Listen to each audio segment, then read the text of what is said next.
Chers frères et sœurs, je vais introduire cette brève méditation par ce passage extrait du deuxième livre de Samuel, chapitre 12, versets 1 à 5. En ce jour-là, le Seigneur envoya vers David le prophète Nathan, qui alla le trouver et lui dit: dans une même ville, il y avait deux hommes. L'un était riche, l'autre était pauvre. Le riche avait des moutons et des bœufs en très grand nombre. Le pauvre n'avait rien d'autre qu'une brebis, une toute petite qu'il avait achetée. Il la nourrissait et elle grandissait chez lui au milieu de ses fils. Elle mangeait de son pain, buvait de sa coupe. Elle dormait dans ses bras, elle était comme sa fille. Un voyageur arriva chez l'homme riche. Pour préparer le repas de son hôte, celui-ci épargna ses moutons et ses bœufs. Il alla prendre la brebis du pauvre et la prépara pour l'homme qui était arrivé chez lui.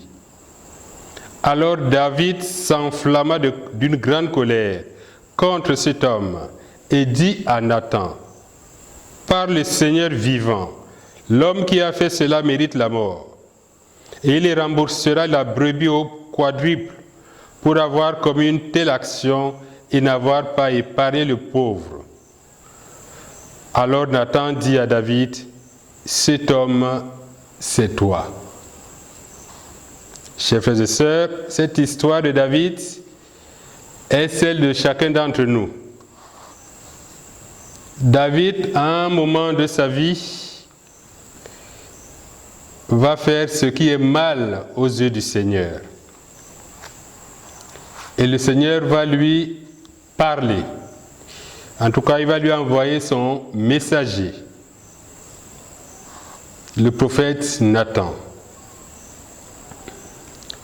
En entrant en lui-même, en écoutant la parole du prophète, David, en entrant en lui-même, comme l'avait fait après lui, en son temps, l'enfant prodigue, il va donner à sa postérité le magnifique psaume 50, communément appelé le Miserere.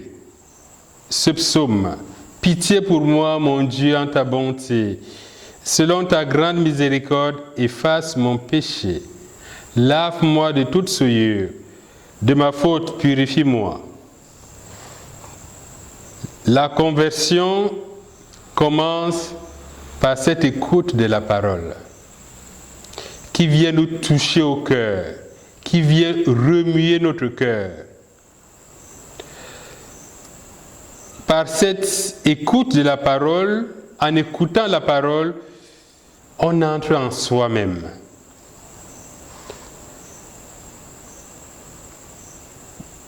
La conversion commence donc par l'examen de conscience. En face de la parole de Jésus qui vient nous toucher au cœur. Jésus est le chemin, la vérité et la vie. Il ne s'agit pas d'une sorte d'introspection, mais d'un retour, de se mettre en face de Jésus, qui n'est pas venu pour nous juger, qui n'est pas venu pour nous condamner, mais pour nous sauver. La seconde étape de la conversion, il me semble, c'est la contrition, la reconnaissance de sa faute, comme l'a fait David dans ce psaume 50. La troisième étape est celle de l'aveu. David, non seulement il reconnaît qu'il a mal agi, mais il va avouer son péché. Dieu ne veut pas la mort du pécheur, mais plutôt qu'il se convertisse et se détourne de ses mauvaises actions. Ainsi, il aura pitié de tout pécheur, voyez, repentant. Car son Fils Jésus n'est pas venu pour appeler les justes, mais les pécheurs.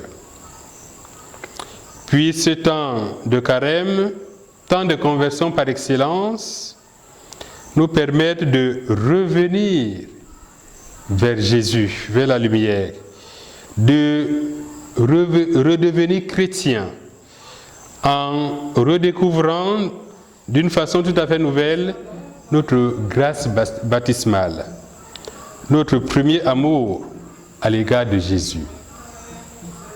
Que la Vierge Marie, Notre-Dame de toute miséricorde, nous accompagne chacun à faire de grands pas dans la conversion.